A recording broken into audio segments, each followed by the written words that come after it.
Well, hello everyone, this is my first video of 2024 and shockingly it's not related to the weather, it's not related to the night sky, drone footage or anything like that. I just wanted to quickly show you my Christmas build this year. As many of you know, I'm a big fan of Lego Technic, and ever since I was a child I got Lego sets every year for Christmas, and as I got older into my teenage years I would get Technic sets and I absolutely loved them. I thought it was fantastic. So in recent years I've decided to rekindle that tradition of Christmas, and every year now as an adult I always get a Lego Technic set to build, preferably a pretty decent one. So over the years I've been doing that every single Christmas and I absolutely love it. That is my new tradition and I'm going to keep doing it for as long as I can. So this year you're probably wondering what set have I acquired and built. Well, I'm going to show you now. I'm sitting in the van here. We had a big walk, me and Rhea here, and I have the car brought with me. I actually have set it on a picnic table for some shots.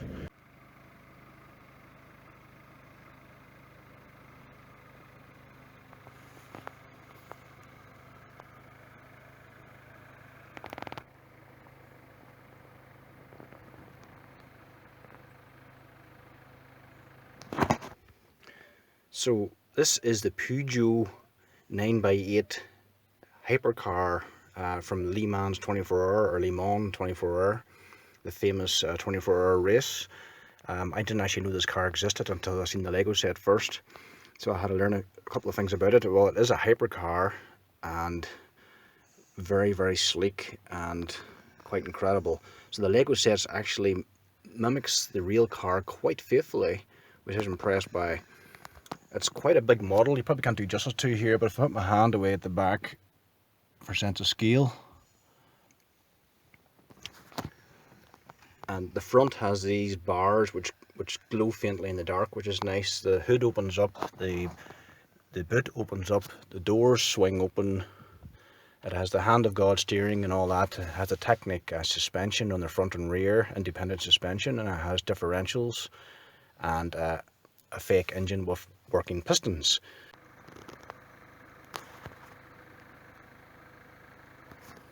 Okay, so you have a working suspension on the front and rear. It's quite an interesting design. If you take off the back cover here, which just lifts off, you can see a differential at the back, and of course 6 working pistons in the artificial engine. You can see those moving as the car moves. Excuse my old phone here.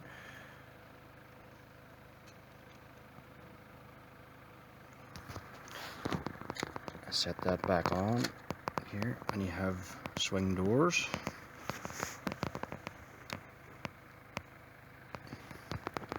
Here. Steering works, and it turns a small steering wheel at the side. And of course it's hand of God steering from this knob at the top, which you can lift out for display purposes. The bonnet lifts up and reveals the suspension. It's an interesting design, goes horizontal across the engine.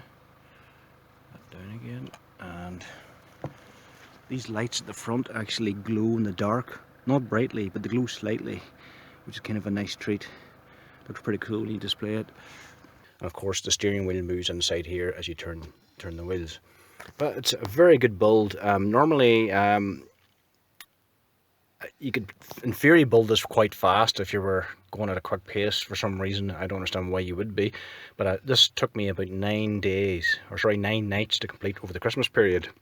And you're probably thinking, my goodness, why did it take him so long to, excuse me, you're probably thinking, my goodness, why did it take him so long to build that? Well, the reason was I wanted to spread it out slowly over the entire Christmas period so I could enjoy the build. So I probably spent roughly an hour or so each night at a very relaxed, casual pace.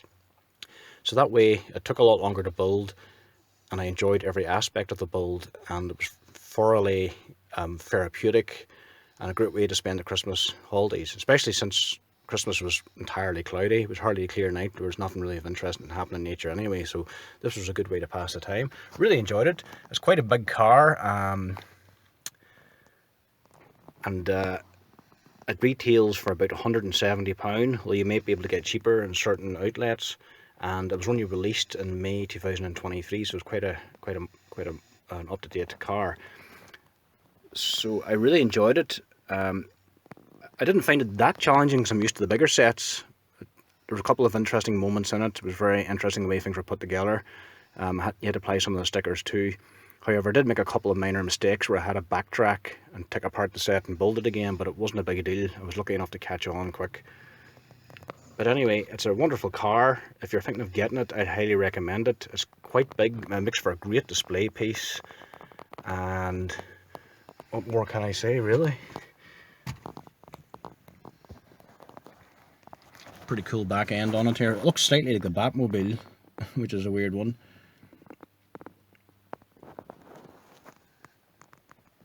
And very nice details. So that's the Peugeot Le Mans 9x8 hypercar.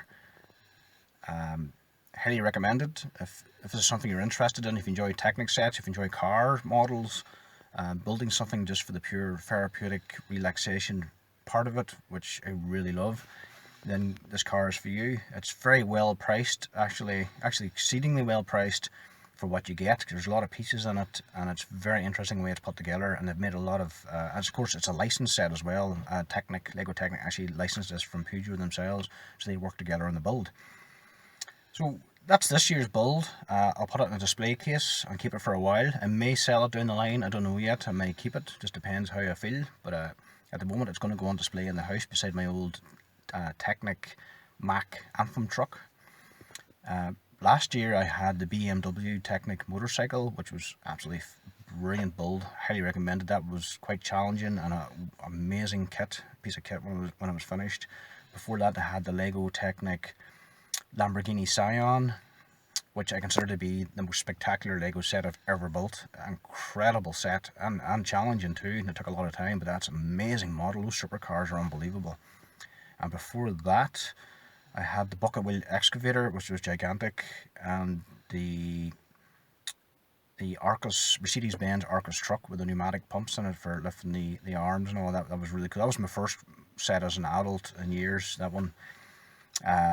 Next year I'll hoping to get one of the big supercars. The supercars are even bigger, longer and taller than that one, with far more pieces, very complex, but they're a lot more expensive. You're talking in the £300 range.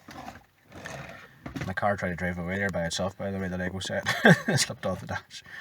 But yeah, the Lego Technic Ferrari Daytona I have my eye on. Quite expensive though, but we'll see. Next Christmas, all being well, I may go for it. But Lego may actually produce another supercar in the near future. There's rumours of that already, so if that's the case I have to see what they produce. But that's my goal anyway. So nothing sky related, just a bit of fun before Christmas, tell you what I've been up to.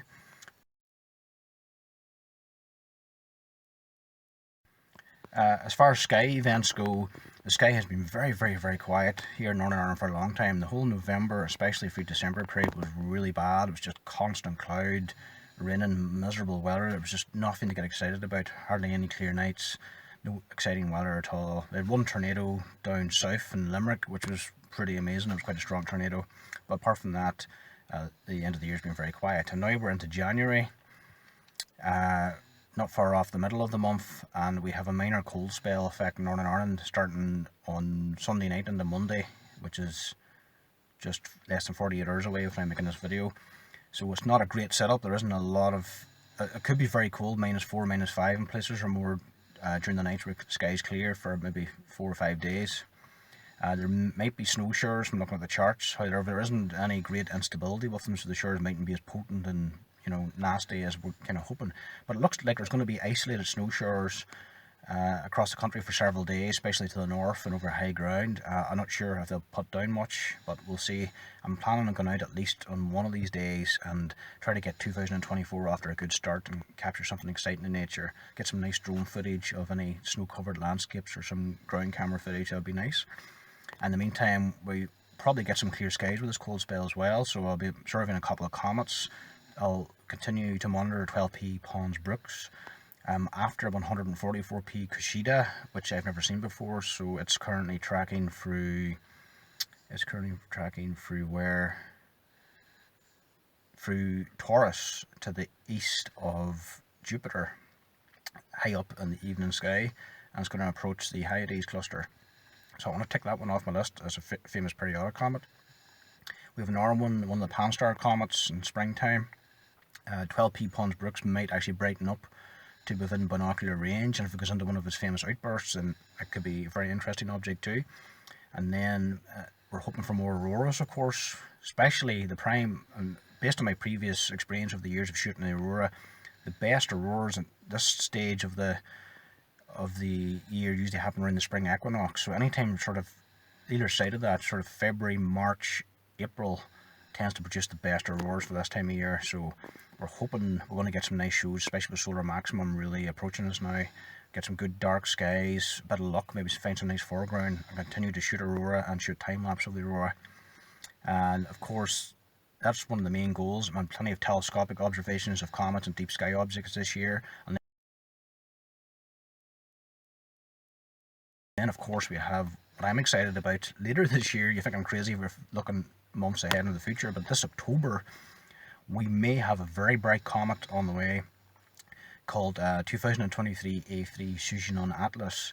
This comet has the potential to become naked eye, potentially, put that in hyphens or marks there, it could be, slight chance it might become a great comet. So what do we mean by a great comet? Well, a great comet is any comet that stands out clearly to the naked eye to anyone who casually glances at the sky. They don't need to be astronomers. If they happen to be a member of the public who doesn't know anything about the sky, they happen to look at the right direction at the right time and they're living a dark sight, they should be able to see a comet with the naked eye, preferably with a big tail. So these kind of famous comets are extremely rare. You might get one once every decade or 2 decades, and they're legendary throughout human history. The last great comet I've seen was Hale-Bopp in 1987. That was the comet that got me hooked on astronomy and changed my life forever. That comet was, wow, what a first sight I had of a comet that night, I tell you that. Unreal. Ever since then I've been observing them constantly. I have favourites since then, like Akia's Young, was a lovely object too. Bradfield and a few others, Mackhulse. But of course, the best comet I've seen since Hale-Bopp 97 was Neowise in 2020, just as lockdown was ending and we're getting out of the whole situation with that. Well, Neowise put on a lovely show, better than expected, and it was actually visible all night, but best before dawn. It was kind of close to the sun though in the twilight, especially for us here in the Northern Hemisphere. The sky never gets dark during July. You know, we're still technically in NLC season, so. But we've seen Neowise with the naked eye. It was stunning with binoculars through a 400mm telephoto lens through a telescope. Absolutely remarkable. I consider it one of the most beautiful objects I've ever seen in nature, within the easy top 5. It was gorgeous visual, beautiful comet. That comet was not a great comet technically, but it was a beautiful object and certainly the best I've seen in a long time. So this other comet, Sujinon Atlas, at worst case scenario it might become something like Neowise. Best case scenario, it might become a great comet, and if so, the tail could be quite pronounced. I was looking at early dust tail simulations on YouTube from a guy who does this kind of stuff, and he was projecting a dust tail curving upwards and to the left or eastward in the evening sky after perihelion passage. So the comet is going to approach the sun very close, sort of within the region of space around the orbit of Mercury, and it'll whip around this. It'll come too close to the sun for us to see. But if it surges in brightness, and that's a big if, it might not, but if it surges in brightness, this process is called forward scattering. It happened with Comet McNaught in 2007. It's like driving through a snowstorm and the sun shining through all the snow falling from the sky, from the snow shower, and it momentarily brightens the whole sky up, the snowflakes up, and it can harder to see out your window. So it's kind of like it's like sunlight getting scattered through dust particles in the comet through your line of sight. So this forward scattering effect might cause the comet to brighten to a negative magnitude, somewhere in the order of -2, -3. Some charts are showing -4 or more, which means there's a small chance it might even become visible in broad daylight near the sun. It'll be visible in the Glasgow Soho C2, C3 images as well. It might become visible in daylight briefly, and then it'll whip around the sun, move north, and become visible in the Northern Hemisphere in the southwest evening sky around mid-October onwards. It'll be close to the sun on the horizon, but it'll start gradually getting higher every evening, moving into the twilight. And if it's as bright as we hope, it should become quite an interesting subject for photography and telescopes. It'll be a very good subject for telephoto lenses. But as it emerges from the twilight and moves into a darker sky, it'll start to fade, but the comet will move into a darker sky and become more readily visible, and hopefully at that stage it'll unfurl a nice tail, and the tail hopefully could be quite prominent, maybe 10 degrees, maybe 20 degrees or more. Nobody knows for sure. Could be a lovely object, perhaps the best comet in the Northern Hemisphere for a very long time. So I'm very excited about that, and all being well, hopefully it performs, hopefully we get clear skies, and hopefully it'll fill the frame of at least a 50mm lens, and maybe get some tracking shots of it, time lapses and all that jazz. So very excited about that, but that's a long way into the future, still many months to go to October. I'm not wishing my life away. I'm hoping in the meantime for snow scenes, auroras, wonderful surprises from nature, other comets which might appear we haven't even discovered yet, and of course convection and beautiful thunderstorms, funnel clouds, all that kind of stuff. So all that stuff's coming in the future. All being well, I'll be updating again on the channel to do with my photography and drone footage very soon, and of course the ships as well when I get a chance to go up and do that sort of thing too. So plenty more content coming. So I'd just like to say thank you very much for supporting the channel and supporting me on my social media pages, and of course follow me on my website. And I wish you all a great 2024 full of health, happiness, peace and prosperity, and more importantly true wonders of nature and joy from your telescopes, cameras, your eyes and your drones. So thanks very much for listening to me ramble on, and have a good one, and thanks for watching.